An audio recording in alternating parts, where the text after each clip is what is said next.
Comecei a gravação e a gente começa a organização disso daqui. O que eu tenho nessa apresentação, tá? Eu introduzi a apresentação que vocês já tinham no Moodle, as referências sobre a coerência, porque o material de vocês, ele envolvia só coesão.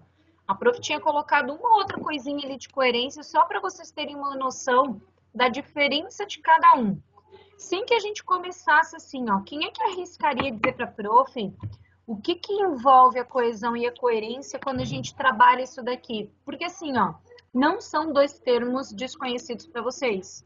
Vocês escutam muito sobre ele, principalmente nas aulas de produção de texto, porque ele é um dos pré-requisitos, ele é um dos scores de correção da redação de vocês. Sempre que vocês receberam, né, o retorno da redação corrigida, tinha lá uma anotação de coesão e coerência.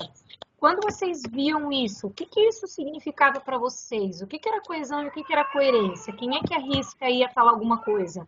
Não precisa teorizar, é bem simples. A coesão trata do quê? A coerência trata do quê? Vamos lá. Gabriela, você que não vai me abandonar aí, ou quem mais está aí? Vai, meu amor, pode falar. Quem quer falar aí? O que é coesão? Sem medo. Ninguém aí para arriscar? André? Eu vou escolher aleatoriamente um aqui para me responder, hein? Ninguém? Eduarda? É a clareza de um texto? Como? A clareza de um texto? A clareza Garantir que todo mundo entenda. E perfeito. Coesão e coerência vão envolver essa ideia da clareza do... Tá, então agora que alguém já deu o seu showzinho, que é bastante comum nas turmas do primeiro ano, a gente vai continuar, tá? O que é a coesão e o que é a coerência? A coesão, ela vai envolver o processo que a gente tem de relação direta com as condições gramaticais, a estrutura do texto, e a coerência vai envolver mais a parte da ideia do texto, a forma como ela está estruturada, a organização, os nossos conhecimentos e a relação.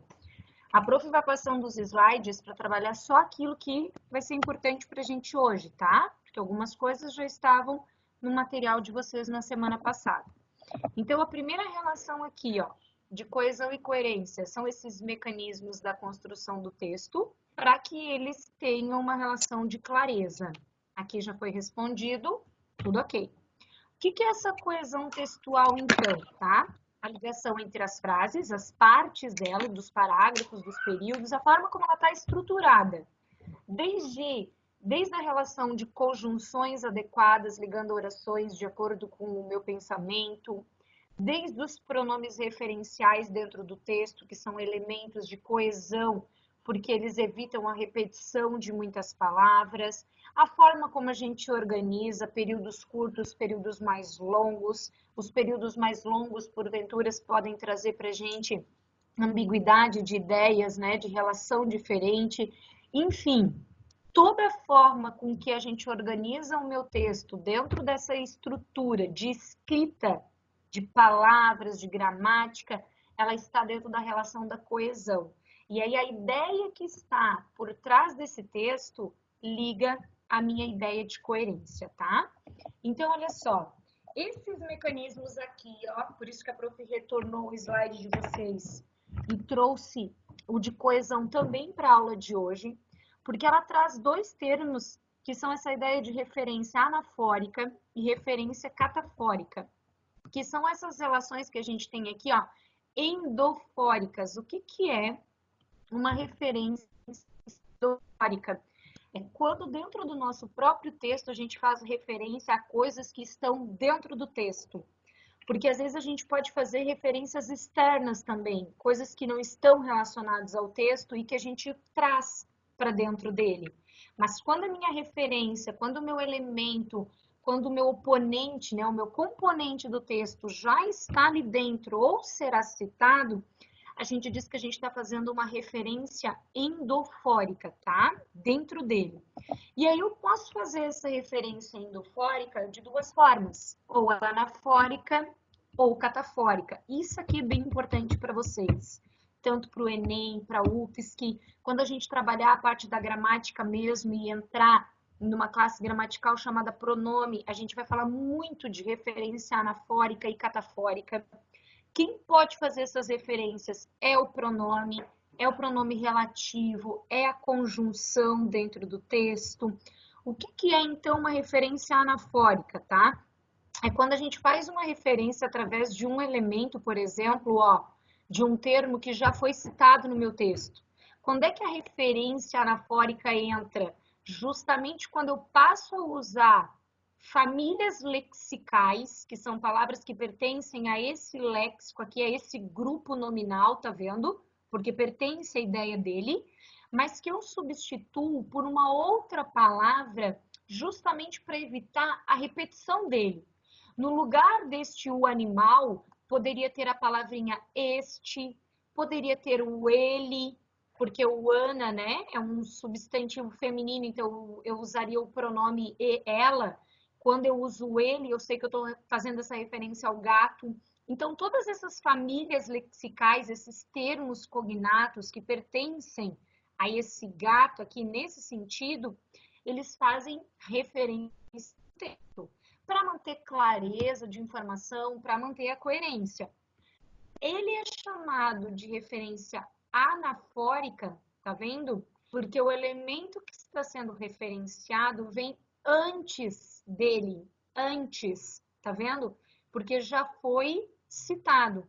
Esse animal aqui, através da referência anafórica, a gente diz que ele é um retomador da ideia. Por que ele é um retomador? Porque ele vai retomar um termo que já apareceu dentro do texto.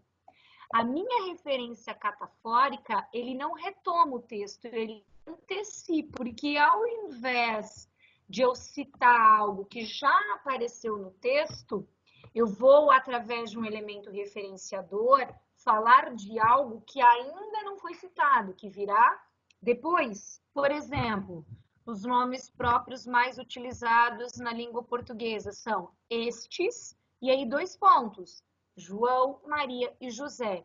Quem é o elemento referenciador? Este pronome que eu tenho aqui, que é um pronome demonstrativo. E ele antecipa estes substantivos próprios aqui. Então, a gente diz que ele tem uma referência catafórica. O elemento virá depois dele. Essa referência anafórica e catafórica dizem muito sobre os pronomes este e esse, que é a diferença que a gente tem para o uso deles dentro do texto. Como assim, Dai? A gente usa o esse quando o teu termo é anafórico, é catafórico, anafórico, aliás, antes, isso mesmo. E a gente usa o este quando é catafórico.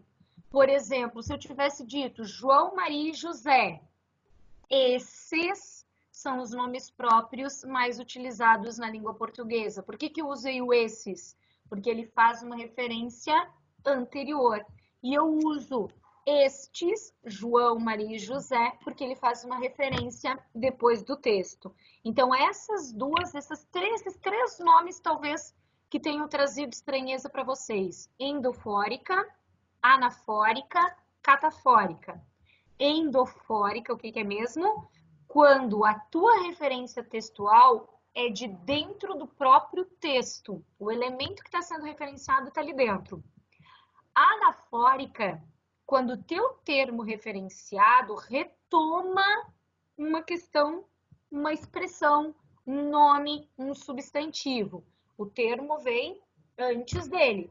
E a gente diz que é uma referência catafórica quando o termo vem depois dele. Então, ao invés de retomar, ele antecipa a minha situação contextual. Então, isto eu queria que vocês tivessem bem claro quando a gente fala de coesão textual, tá? Bem importante. Agora aqui, a gente vai só passando, tá? Algumas regras que garantem coesão.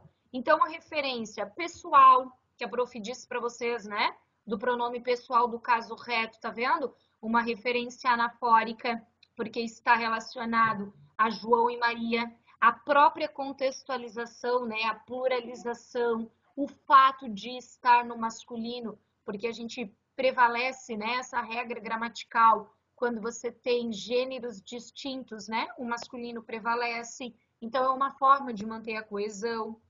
Os pronomes demonstrativos que a prof falou no slide anterior, então o este, esta, como uma referência de algo que já citei e que eu vou citar. Os elementos comparativos também para essa referência endofórica, tá vendo? Ó, dentro do próprio texto, mais um dia igual aos outros. Igual aos outros o quê? Igual aos outros dias. Então, ele vai fazer essa referência dentro, tá vendo? Do próprio texto, através daquilo que é de semelhante.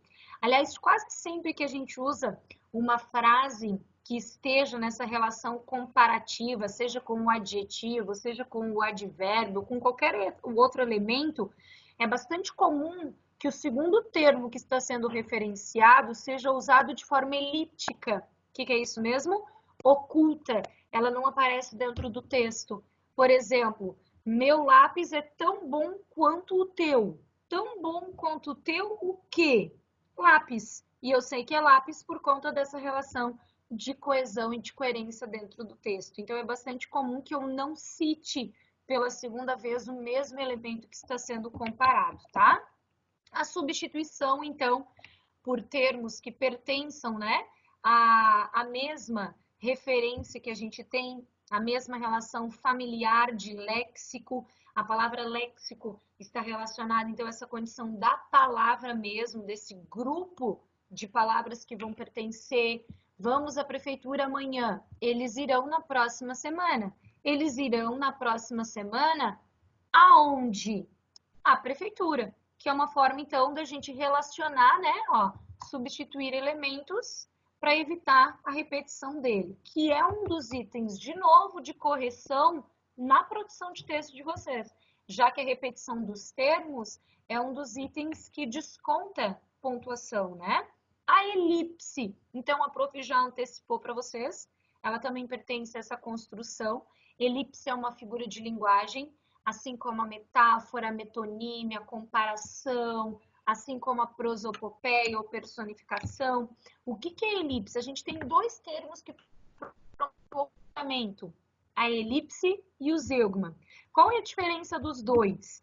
A elipse vai ocultar um termo que já apareceu dentro do texto e que o próprio contexto, então, consegue distinguir para mim qual é essa palavra que foi ocultada. O zeugma faz um ocultamento do termo, mas que ele não apareceu. Mesmo assim, o meu contexto permite identificar qual é essa palavra que está sendo ocultada. Não importa se você usa pela intermediação da elipse ou pelo zeugma. O importante é que o teu contexto, ó, permita identificar qual é a palavrinha que está sendo ocultada. Então, ele é um elemento bastante importante, trata-se de uma omissão. Por exemplo, temos ingressos a mais para o concerto. Você os quer? Você os quer o quê? O que eu quero? Os ingressos. Então, eu não preciso repetir, porque eu sei que o meu contexto fala dele e eu consigo identificar isso dentro do texto. Esse os que tem aqui, tá vendo? Já é uma identificação do termo. É ele, na verdade, que está substituindo, tá vendo? Através da elipse. Porque você os quer, isto daqui está funcionando como objeto direto do verbo querer. Esse os aqui é um pronome oblíquo que a gente chama. E ele substitui a expressão ingressos. Então, aqui eu já tenho um elemento referenciador, tá vendo? Uma ideia de elipse. A UFSC, inclusive, fala assim, há a elipse de um termo que pode ser resgatado num período anterior. Quer dizer que eu posso resgatar na frase que vem antes dele. E aí eu tenho uma ideia também de um termo bastante coeso, tá? A conjunção. Por que a conjunção é tão importante? Porque a correta conjunção envolve a coesão. A escolha correta da conjunção recai sobre a coesão. Mas a escolha correta implica diretamente na semântica do texto, no significado. Isso quer dizer que ela contribui com a coerência. Porque se eu digo assim, ó, fui dormir, mas estava com sono. Esse período que eu usei é um período coerente? Ele está coeso? Não, Dai. Por que que não tem coerência? Porque por uma predisposição, se eu fui dormir é porque eu estava com sono. Se eu digo que eu fui dormir, mas estava com sono, eu estou usando uma conjunção que indica contradição, adversidade, oposição, que é esse mas que tem aqui. E aí eu digo que eu estava com sono, não tem uma ideia coerente, tá vendo? Entre a ação de ir dormir e o fato de estar com sono. Então, as conjunções, elas contribuem com a semântica do texto. O mas, o porém, o e, o por conseguinte, por consequência, por isso, por quê. Independente da conjunção que a gente escolher, a relação que eu tenho dela dentro do texto vai contribuir com a semântica. E isso vai contribuir automaticamente com a minha ideia de organização de texto. Parece ser uma coisa simples, mas quando a gente corrige as redações de vocês, a gente vê que muitos períodos incoerentes e na maioria das vezes houve incoerência por conta da conjunção que foi escolhida. A conjunção que vocês colocaram ali dentro do texto. Por que a conjunção? Porque a conjunção tem por responsabilidade ligar orações e às vezes vocês fazem até ela ligar parágrafos, porque vocês começam às vezes o parágrafo seguinte, né, com um conector, com uma conjunção, e ela tem de estar relacionada com o parágrafo de cima. Então, às vezes a gente não elege a conjunção adequada, a gente não organiza ela de forma correta, e aí a gente acaba contribuindo com a incoerência do texto. E quer dizer que essa incoerência ela foi consequência de um ato não coeso. Tá vendo que por mais que eles sejam coisas diferentes, a gente não consegue desmembrar os dois, eles caminham lado a lado. Um acaba sendo consequência do outro, tá? Então vamos lá, vamos agilizar um pouquinho. Então aqui a gente já conversou que a ideia de você usar campos lexicais, tá vendo? Que pertencem à mesma família.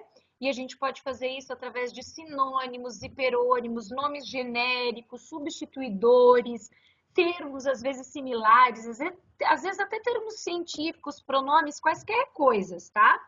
E a gente vai substituir. Por exemplo, que a escola não oferece as condições mínimas, daqui a pouco eu uso a instituição, e esse instituição aqui faz referência a quem? Ó, uma referência anafórica, a palavrinha escola, através de um campo lexical que a favorece, que a trata com uma certa familiaridade, tá?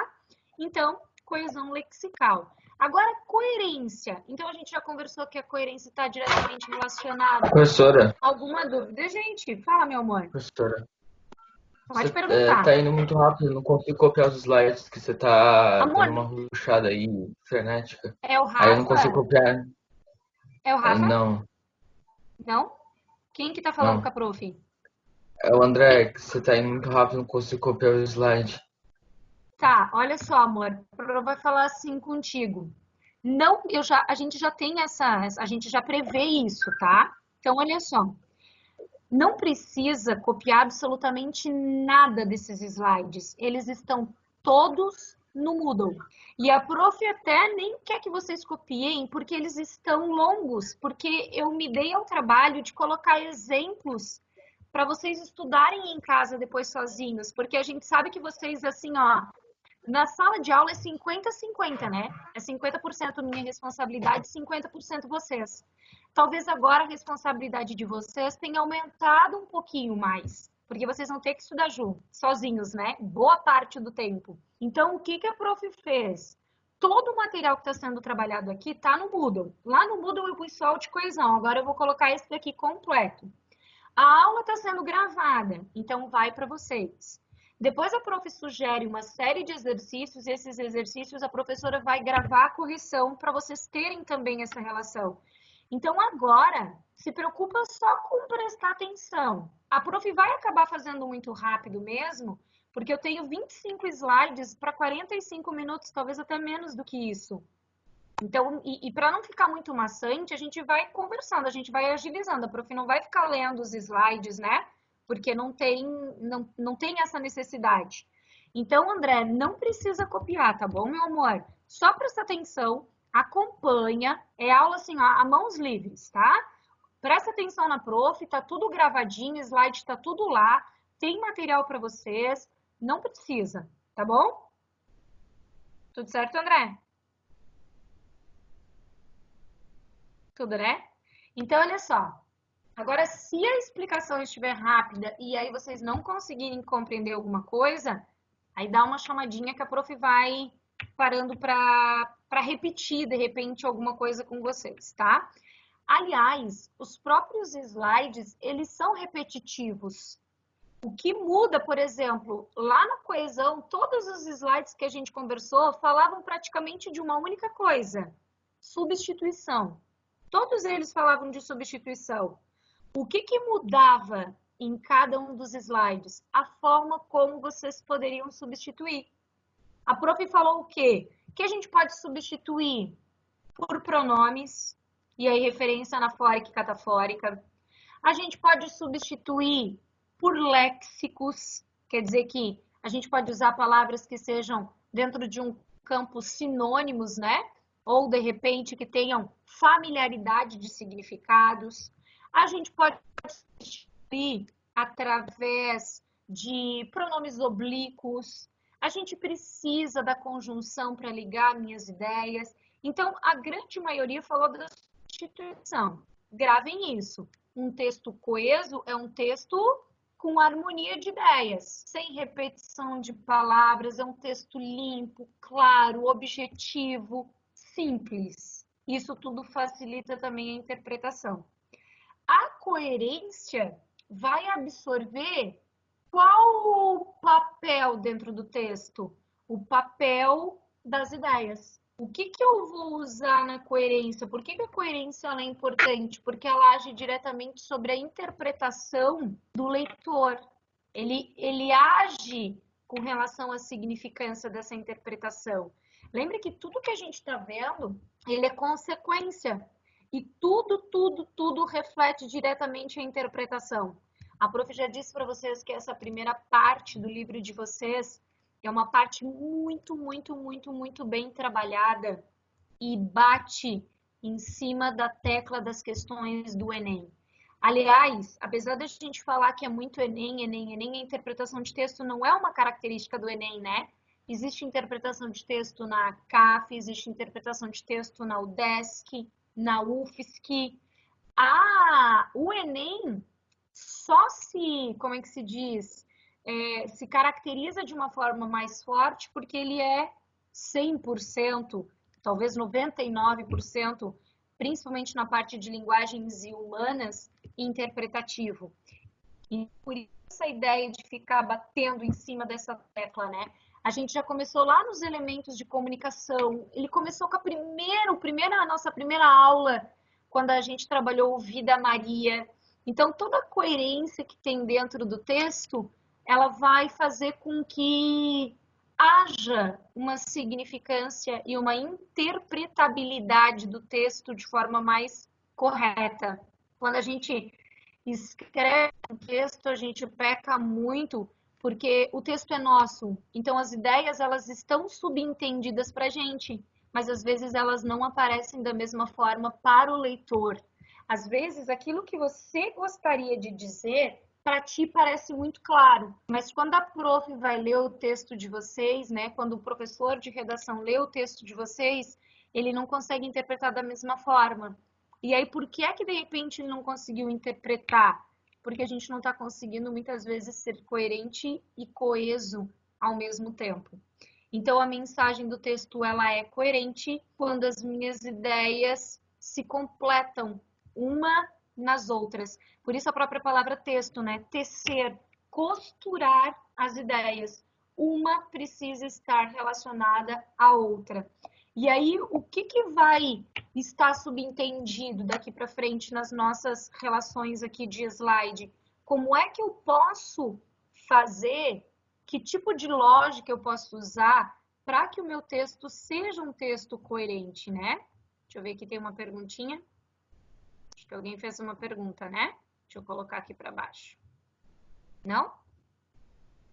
No meu aqui não tá carregando, a hora que carregar, prof, olha, tá? Não, ô Dai, não, Oi, não meu era amor. pergunta. Pelo menos pro nosso pelo meu não apareceu nenhuma pergunta. É só tipo a Rita falando lá. Ah, eu acho que sim, né? É porque para mim veio como pergunta, mas na verdade são vocês que estavam conversando entre vocês alguma coisa aqui, né? Ah, então Sobre tá aquele bom. tal de Fernando. Ah, tá. Então tá. Olha só. Agora, para a gente fazer um pouquinho diferente, o prof começou a inserir algumas questões no meio, tá? E a primeira delas é essa daqui. Até para vocês entenderem assim, ó. Tá. Como é que eu, dentro do texto, eu entendi isso? Como a minha prof de redação vai corrigir o meu texto, eu compreendi. Mas como é que a minha professora de português vai trabalhar coesão e coerência? Então, eu trouxe aqui uma tirinha para vocês perceberem como que ela aparece, às vezes, nas questões. Que ela vai aparecer no poliedro, nos exercícios para vocês, nas questões, seja ela, né, aberta ou uma questão para vocês de múltipla escolha. Como que ela aparece na questão do Enem, que a Dai está falando? Ela aparece ligada de que forma? Em questão mesmo. A gente quer uma coisa mais... mais padronizada, né? Uma coisa mais objetiva. Então, eu fui colocando e inserindo algumas questõezinhas aí no meio. E a primeira é essa tirinha aqui do Garfield. Eu consigo vê-la certinho, não sei se vocês conseguem ler, mas a prof vai ler com vocês e a gente vai acompanhando, tá? Diz assim: eu odeio filmes em que os leões comem os homens. Como um animal pode matar uma vítima inocente? E aí, sabiamente, o Garfield responde: explique isso à galinha que você comeu no jantar. E aí, óbvio, né? Eu fiz a animação, mas a animação ela acaba corrompendo o slide, ele já aparece aqui, até porque vocês podem avançar também, eu deixei aberto para vocês avançarem os slides, se assim vocês quisessem. Mas eu vou explicar Ô Dai, o que significa. Oi, meu amor. eu não consegui ver a tua tirinha. Tem mais alguém que não consegue? Não? Então eu vou ler novamente e tenta acompanhar a ideia, porque a gente não vai precisar da imagem, tá? É o Gabriel? Não, eu consegui. Aham, eu já achei. Então tá. Então olha só. Diz assim: as histórias em quadrinho em quadrinhos, né? Tem como característica a construção de um discurso. A coesão e a coerência dentro do texto, elas agem diretamente sobre o discurso, sobre a forma como os personagens falam, tá? O humor centrado ali dentro. Então, diz assim: podemos afirmar que na tirinha de Garfield, o elemento que confere humor ao texto surge de uma incoerência. Lembrando que essa ideia de conferir humor, ela não tem necessariamente responsabilidade de a gente terminar a tirinha dando gargalhadas, né? A ideia do humor é trabalhar com o efeito interpretativo dela. O que ela sugere? E aí ela me trouxe nas alternativas 5 termos. Será que esses 5 termos, eles são claros para vocês? Por exemplo, o que é uma incoerência sintática, pragmática, estilística, genérica e semântica? Essas 5 palavrinhas, elas são caixinhas da língua portuguesa e cada uma delas diz respeito a algum tipo de referência dentro do texto. A minha lógica, seja gramatical, seja semântica, não importa. E aí, olha só, como é que funciona a ideia da sintática? O que é, por exemplo, uma incoerência sintática? A sintaxe, ela diz respeito à disposição das palavras dentro do texto e a função que cada uma delas exerce ali dentro. Uma organização dentro do texto, tá? A ordem que elas se encontram, se eu trocar a ordem dessas palavrinhas dentro do texto, se elas mudam, por exemplo, o sentido. Sintaxe. A ideia de quem é o sujeito, de quem é o objeto, indireto, direto, essa organização. Ela é pragmática quando o papel da linguagem dentro do texto, dentro do contexto, ela trabalha com objetivos da comunicação. Qual é o objetivo dentro do meu texto ao me comunicar? O que eu quero com isso? É isso que trata a pragmática. É o contexto dentro do seu uso da comunicação. O que eu quero ali dentro ao me comunicar? Qual é a minha função? E a gente percebe que a incoerência não foi dentro do meu papel de comunicação, porque a ideia daquilo, ela parece bem clara, que é o que o Garfield realmente quer falar, né? O que seria a ideia pragmática dentro desse texto? Justamente do Garfield lidar com a coerência que você tem sobre as informações e o papel que a gente tem dentro da sociedade. Como criticar o leão, por exemplo, que come homens, se o homem está também fazendo a mesma coisa, não necessariamente comendo o leão, mas ele vai comer outros animais, comer a galinha, comer o boi. Então, essa ideia de incoerência trata do pragmatismo dentro do texto. O que é estilística? A estilística age diretamente com a ideia da função expressiva dentro do meu texto. O uso dos fonemas, o estilo do meu texto, a clareza, a organização, se eu quero parágrafos mais longos, parágrafos mais curtos, se isso é proposital, a sonoridade que as palavras têm dentro do texto. Estilística, o estilo que eu tenho. Um escritor, por exemplo, ele tem bem claro o seu papel estilístico, a forma como ele escreve costuma ser a mesma em o que muda é a história, mas a forma como ele escreve é a mesma. Vocês já têm um estilo de texto bastante próprio, né? Uma organização de ideias muito própria. Tanto que, às vezes, eu leio um texto, eu leio uma resposta de vocês, e muitas vezes eu não tenho o nome do aluno e eu sei quem escreveu, por conta da organização da ideia. O que é uma incoerência genérica? É aquela que vai abarcar muitas coisas, que trabalha com muita coisa dentro do texto. Tanto que eu não consigo definir qual é a organização ali dentro.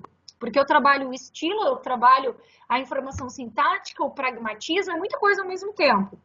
E ela é semântica quando ela lida diretamente com o significado. E esse significado, ele trabalha com uma estrutura denotativa, com o seu sentido real. Por isso que a incoerência trabalhada aqui, conferindo humor no texto, ela está dentro do campo da semântica. Porque ela está dentro daquilo que isto daqui, ó, realmente possa significar, tá? E aí eu tô trabalhando com esse meu processo de coesão e coerência. Então, vamos lá. Como é que eu posso ter ainda? Como é que eu posso ser coerente com o meu texto? Através de conhecimentos de mundo.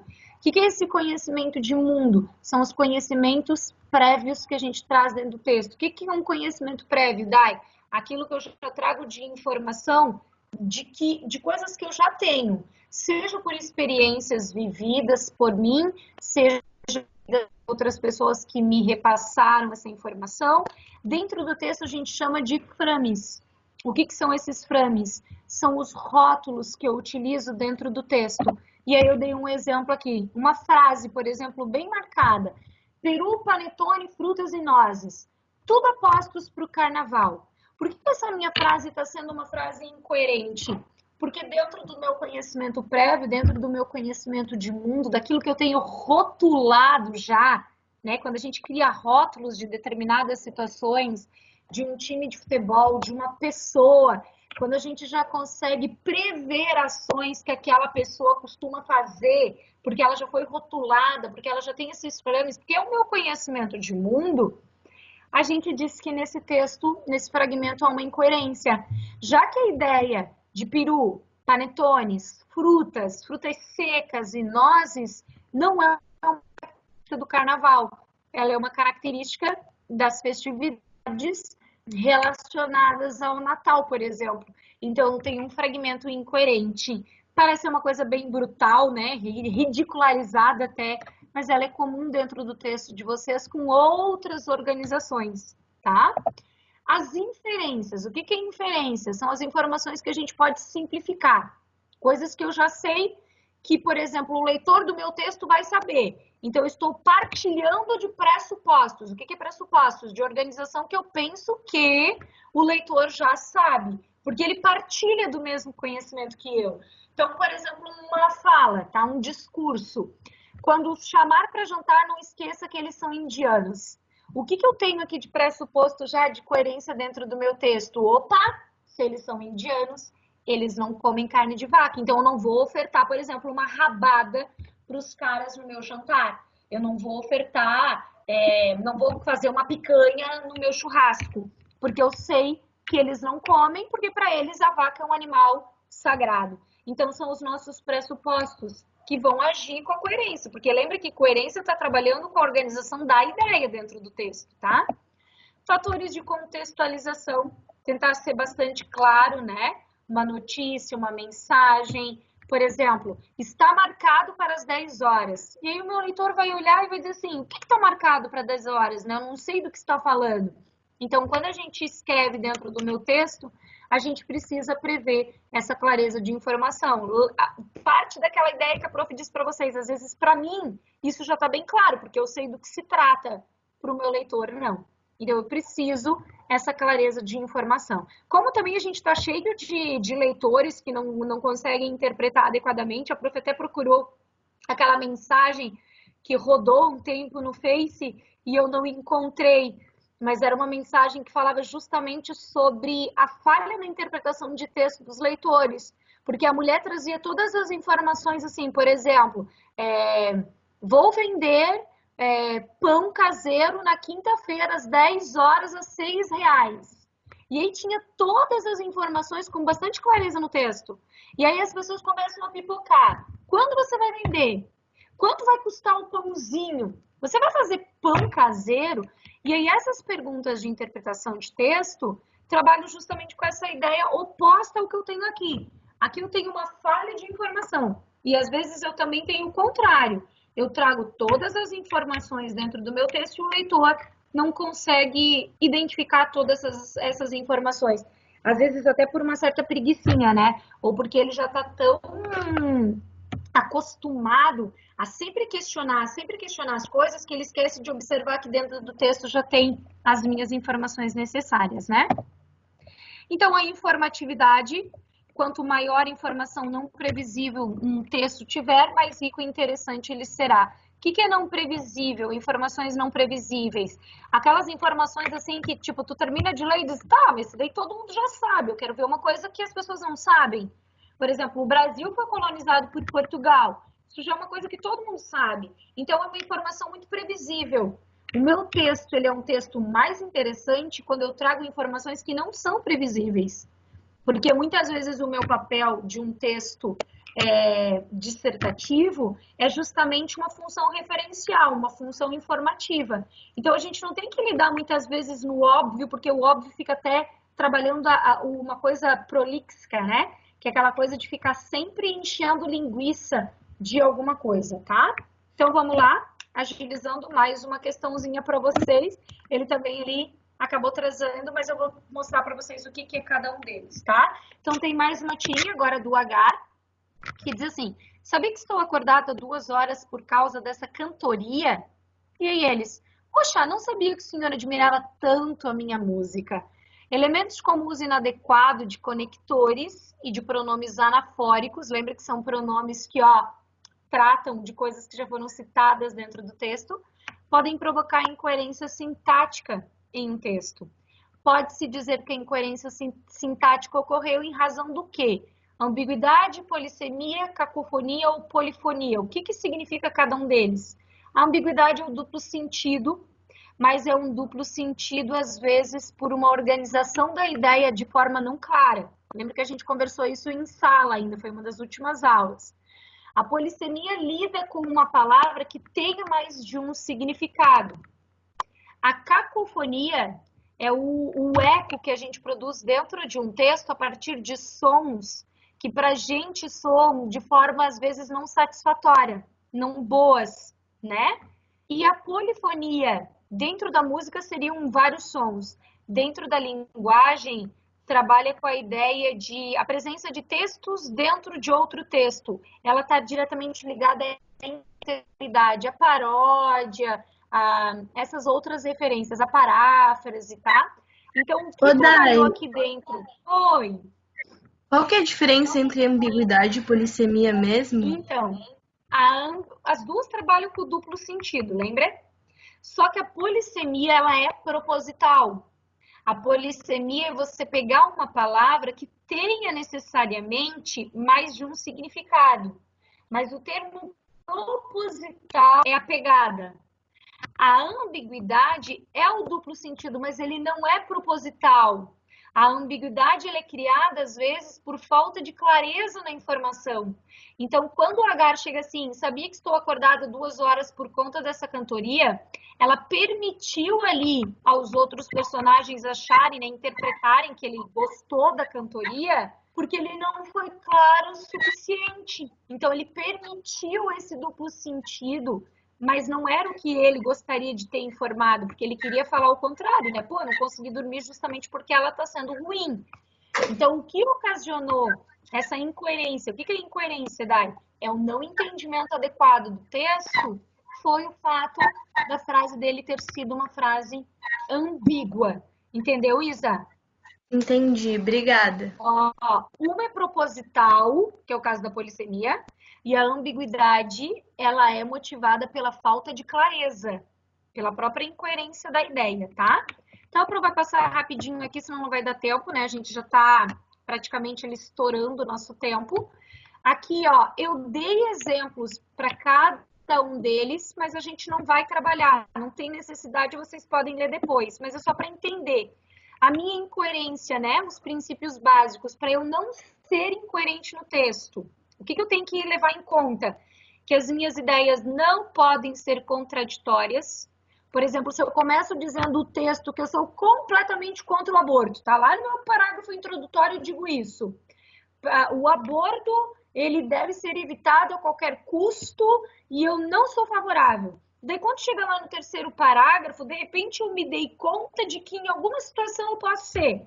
Daí ele diz assim, a não ser que, por exemplo, o aborto ou a gravidez, né, seja fruto de um estupro. Eu já estou sendo incoerente, porque eu comecei o meu texto dizendo que eu sou completamente contrário ao aborto. E aí, lá no terceiro parágrafo eu estou sendo contraditório. Então, para o meu texto ser coerente, eu tenho que trabalhar o princípio da não contradição. Para eu ter um texto de novo, eu vou trabalhar o princípio da não tautologia. O que é tautologia, Dai? É o pleonasmo, seja ele vicioso ou não, que são as ideias redundantes, são as ideias que se repetem. A gente pode partir de um contexto bem pequenininho, tipo dizer entrar para dentro, dizer hemorragia de sangue, como pode ser numa ideia de texto mesmo, e a gente repetir muitas vezes a mesma ideia, tá? A relevância, que são as ideias que estão relacionadas dentro do texto. Às vezes a gente começa falando de uma coisa e de repente depois a gente fala de outra que não tem absolutamente nada a ver com o que eu estou tratando, né? Eu fujo completamente do tema. Tá vendo essa expressão? Isso é uma outra coisa que a prof de redação fala muito com vocês. Fuga de tema, que é quando você vai trabalhar as suas ideias de forma não relevantes, tá? E aí, cada um desses slides trabalhou exemplos do que é a tautologia, né? O que é a ideia da relevância, o que é a ideia da não contradição, para vocês terem aqui. E aqui tem uma última referência de uma questão também, vocês podem fazer depois, é bem simples, tá? Era só para trabalhar essa relação de ideia de novo, o que ele significa, para vocês tentarem fazer depois sozinhos, né? Vocês já viram que é a letra C. Só vou explicar o que são algumas palavrinhas, porque às vezes o problema da incoerência e da coerência dentro do texto, e por isso a prof botou propositalmente esse exercício, é porque às vezes eu faço uso de palavras, de vocabulários que são desconhecidos para vocês, então às vezes o meu texto explora esse desconhecimento de vocabulário, que faz com que eu não consiga interpretar a questão. Então, eu tenho aqui, ó, ruborizou, enrubesceu, é a mesma coisa que ficar vermelho, tá? Rubor é vermelho, ficar com as bochechinhas vermelhas, né, com rubor. A palavra dardejou vem da palavra original, que é jogar um dardo, lançar um dardo. Então, é como se dissesse que os olhos de reprovação da mãe para a filha, né, ela lança olhos reprovatórios. Então, dardejar é lançar. E censórios aqui é a mesma coisa que olhos de censuras. Então, a mãe ficou vermelha e olhou para a filha com reprovação. Isto é, ela lançou olhos de censura. Quer dizer que a filha fez alguma coisa que deixou a mãe envergonhada e a mãe olhou para a filha censurando aquilo, reprovando aquilo que a filha fez. E aí ele pede para vocês identificarem qual dessas frases aqui consegue, de certa forma, traduzir a mesma coisa ou usar da mesma forma. Então, aquele isto é, só para vocês entenderem, esse isto é aqui do texto e esse isto é que está aqui, eles estão, de certa forma, interpretando e explicando para vocês o que aquilo pode significar. E aí, por isso, a alternativa C funciona da mesma forma. Ela diz que esse isto é aqui funciona como os dois pontos que tem aqui. Por exemplo, o cabelo de gente assim não se torna vulgarmente quebradiço, pendoa. Quer dizer que ele se mantém, ele não vai cair, por exemplo. Então, esse pendoa aqui significa a mesma coisa que dizer que ele não vai se tornar quebradiço. Esse era o exemplo que comunicava a mesma coisa com o que eu tenho aqui, tá? No enunciado da questão. Mas eu só saberia isso quando eu conseguisse interpretar, né? Os significados das palavrinhas que tem aqui dentro do meu texto, tá? Aqui embaixo tem uma palavra também que de repente vocês vão olhar e vão dizer, pá, mas o que é isso? Palavreado rebarbativo. Rebarbativo significa mal-humorado, tá? Um palavreado cheio de mau humor, cheio de palavras que de repente traduzem todo o mau humor, né? Essa cara fechada com relação a um determinado assunto, tá? E aí o último slide só traz esse fechamento da diferença de coesão e coerência, que a gente nem precisa bater em cima dessa tecla, mas a ideia de que os dois caminham lado a lado, que eu não consigo muitas vezes fazer a separação delas, porque elas estão sendo articuladas, né, de uma forma unificada. A coesão, então, trata da articulação interna dos processos gramaticais, enquanto a coesão trabalha com o elemento da ideia do texto, aquilo que eu busco comunicar, o fragmento em si, tá?